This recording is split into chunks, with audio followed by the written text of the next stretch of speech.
kabayan namin diri karon sa barangay Kablalan, Sarangani Province. Tungod kay nate i-vlog nga usa ka magtiayon. So bago ni silang magtiayon guys no, ako ni silang bayaw. So ato silang atoon guys.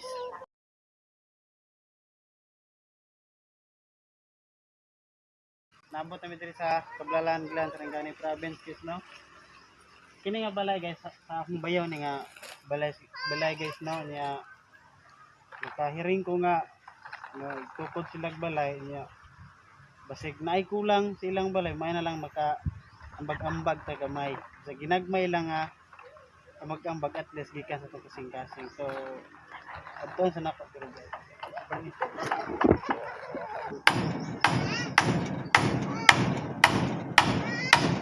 pila na ni kadlaw ba?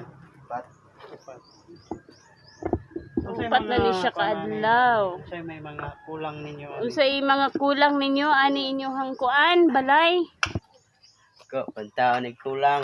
Ako pa kayo kulang no. So nakita na to ilang balay o dako pa kayo og kulang ba?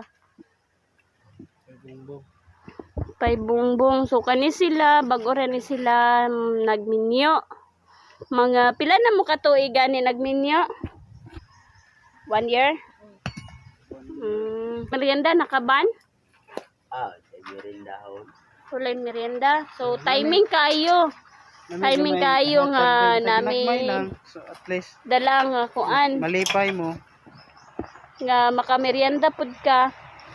so guys mo ni atong bisag gamay lang sa kakilong lansang ano so at least makatabang ta sa ginagmay lang god at least gikan sa atong kasing-kasing ug ang Ginoo karon ay pagpanalangin sila ha guys so sa gamayng merinda ano